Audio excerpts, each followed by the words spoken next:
Good morning guys, here again Mrs. Lucky Singh with your notable class by Lucky Singh। आप सभी का welcome है मेरे class में। आई होप आप सभी अच्छे होंगे। जय माता दी। आज फिर मैं वीडियो की शुरुआत करूंगी एक मोटिवेशनल कोट से, जो कि शायद आप लोगों के लिए काफ़ी बेनिफिशियल होगा। कीप गोइंग, कहते हैं keep going, everything will come to you at the perfect time. मैं एक बार फिर से रिपीट करती हूँ इसे। Keep going, everything will come to you at the perfect time. हमें निरंतर प्रयास करते रहना चाहिए और हमारे लाइफ में हमेशा वो एक टाइम जरूर आता है जब सब कुछ हमारे लिए अच्छा लेकर आता है। हमें प्रयास करने से नहीं चूकना चाहिए। हमें ये नहीं सोचना चाहिए कि हम मेहनत तो कर रहे हैं। कभी कभी ऐसा होता है कि असफल होने के बाद हम काफ़ी डिप्रेस हो जाते हैं कि हमें सक्सेस मिल नहीं रही है, लेकिन उसमें ध्यान देने के बजाय हम इस चीज़ पे ध्यान दें कि हम जो मेहनत कर रहे हैं उसमें कहीं ना कहीं से फॉल्ट रह जा रही है, और जो एक ऊपर बैठा है गॉड, हमें उस पर विश्वास रखना चाहिए और विश्वास रखते हुए मेहनत करनी चाहिए। तो गाइज, हम वीडियो को आगे बढ़ाने से पहले एक बार कल के वीडियो के बारे में डिस्कस कर लेते हैं। कल मैंने आपको बताया था कि वॉवेल से पहले नहीं बल्कि वॉवेल साउंड से पहले एन का यूज होता है। आई होप कि ये सारी चीज़ें क्लियर हो गई होंगी। अब उसके बाद आज मैं शुरुआत करूंगी वर्ड्स की।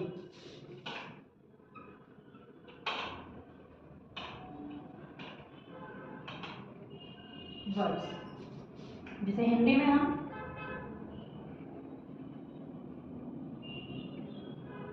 शब्द कहते हैं। हिंदी में हम क्या कहते हैं? शब्द कहते हैं। अभी तक तो मैंने बताया कि लेटर आपके इंग्लिश की सबसे छोटी इकाई होती है, सबसे छोटी स्मॉल यूनिट होती है। इसके बाद हम बात करेंगे वर्ड्स। अब वर्ड्स को हम कह सकते हैं कि लेटर के जो अरेंजमेंट से बनता है उसे ही हम वर्ड्स कहते हैं। गाइज, मैं वीडियो को शुरू करने से पहले एक चीज़ और क्लियर कर देती हूँ कि ये जो कल मैंने पढ़ाया था आर्टिकल्स वगैरह के बारे में, या फिर आज मैं जो टॉपिक लेके आई हूँ वर्ड्स, आगे मैं पढ़ाऊँगी सेंटेंस, ये सारी चीज़ें मान लीजिए लैंग्वेज के हिसाब से तो बेनिफिशियल है ही। ये कंपटीशन लेवल में भी इस टाइप के ऑब्जेक्टिव क्वेश्चन आते हैं जो कि हमें क्रैक करने पड़ते हैं। ठीक है, तो वर्ड्स की डेफिनेशन से हम शुरुआत करते हैं। एंड फिर से वही थोड़ा सा वीडियो को लाइक शेयर एंड सब्सक्राइब जरूर करिएगा, थोड़ा हौसला बढ़ता है और आगे वीडियो बनाने की में हिम्मत मिलती है। तो वर्ड्स को हम डेफिनेट करेंगे, डिफाइन करेंगे। वर्ड्स की परिभाषा से शुरू करते हैं। पहले मैं परिभाषा बता देती हूँ, डेफिनेशन बता देती हूँ, फिर एक्सप्लेन करती हूँ। अ group of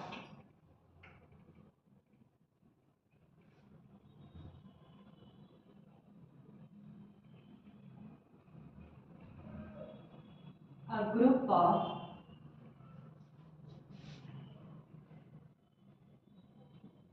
letters and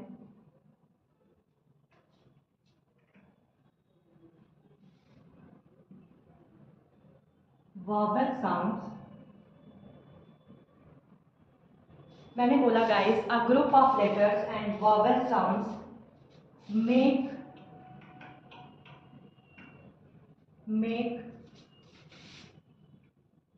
particular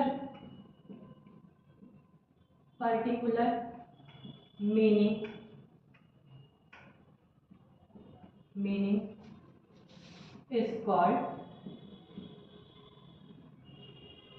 is called words। ठीक है, मैंने यहाँ लिखा गाइस कि a group of letters and vowel sounds make particular meaning is called words।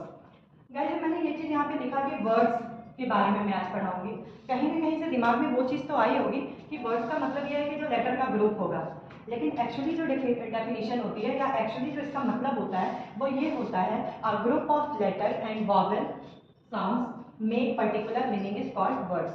हम जरूरी नहीं है कि जो लेटर का ग्रुप होता है उसे हम वर्ड्स बोलेंगे, नहीं, लेटर का वो वर्ड्स जिससे कुछ पर्टिकुलर मीनिंग निकले या फिर कुछ उसका सेंसिबल मीनिंग निकले, दैट इज कॉल्ड वर्ड्स। जो ग्रुप ऑफ लेटर्स हो गए, ग्रुप ऑफ लेटर्स हो गए, उन्हें तो हम अल्फाबेट भी कह सकते हैं। लेकिन यहाँ पे मैंने आपको बताया कि अक्षरों का तथा स्वर का जो एक ऐसा समूह जो कि एक सही मीनिंग निकाले, एक सही अर्थ दे, उसे ही हम शब्द कहते हैं। इसको मैं एक बार हिंदी में लिखने की कोशिश करती हूँ।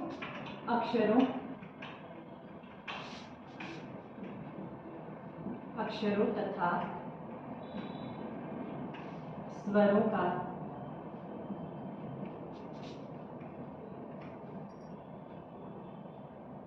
वह समूह जो एक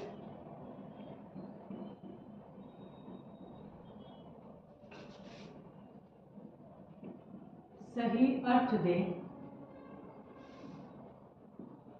उसे ही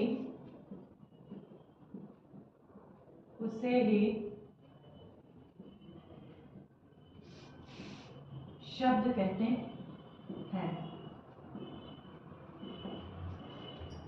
फॉर एग्जाम्पल देख लेते हैं। फॉर एग्जाम्पल जैसे मान लीजिए रफ,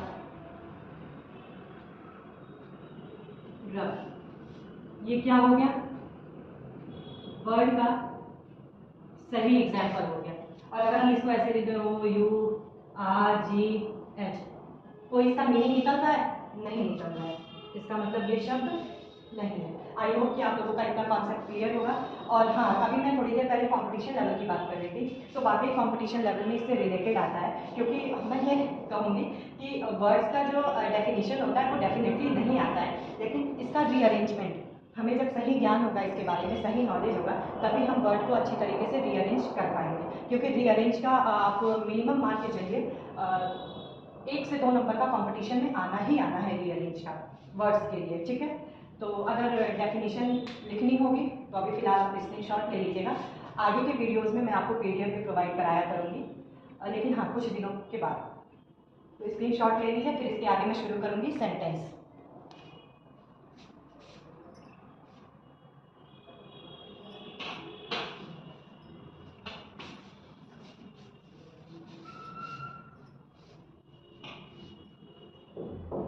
अब वर्ड्स के बाद जो बात आती है हमारे इंग्लिश में, वो है क्या है, सेंटेंस, जिन्हें हम हिंदी में वाक्य कहते हैं। अब अगर हम सेंटेंस को डिफाइन करें तो जिस तरीके से अक्षरों और स्वरों का वह समूह जो कि हमें एक उचित अर्थ देता है उसे हम शब्द कहते हैं, ठीक उसी तरीके से सेंटेंस के लिए हम यूज करेंगे कि शब्दों का वह समूह जो कि हमें एक उचित अर्थ देता है उसे हम वाक्य कहते हैं, ठीक है। तो यहाँ पे हम लिखेंगे a group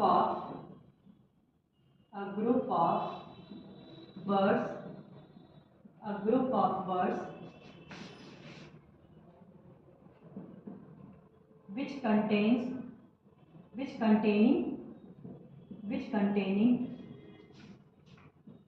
a subject, a verb। मैंने यहाँ पे लिखा guys, a group of words which containing a subject, a verb express particular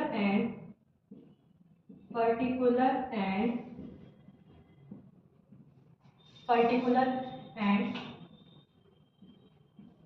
meaningful sense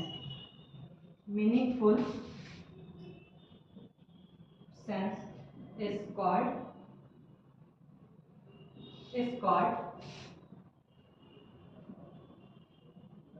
sentence, ठीक है। यहाँ पे हमने ये बोला गाइस कि शब्दों का वह समूह जिसमें कि सब्जेक्ट वर्ब हो और वो एक मीनिंगफुल या एक उचित सेंस देता हो या एक अर्थ देता हो, उससे हम क्या कहेंगे, वाक्य कहेंगे। हिंदी में मैं इसको लिखने की कोशिश करती हूँ, शब्दों का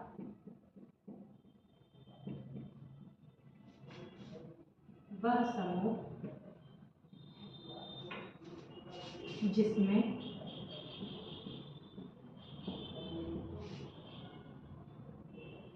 एक कर्ता तथा एक क्रिया हो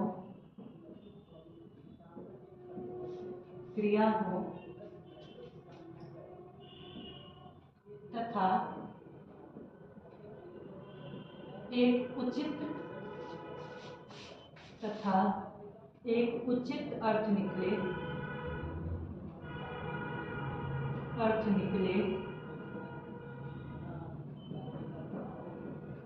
उसे ही वाक्य कहते हैं,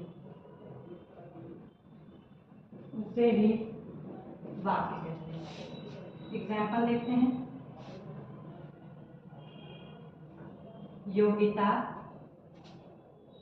Yogita is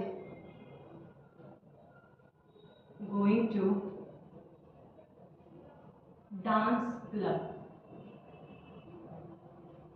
Yogita is going to dance club. अब मान लीजिए ये हो गया इज टू क्लब डांस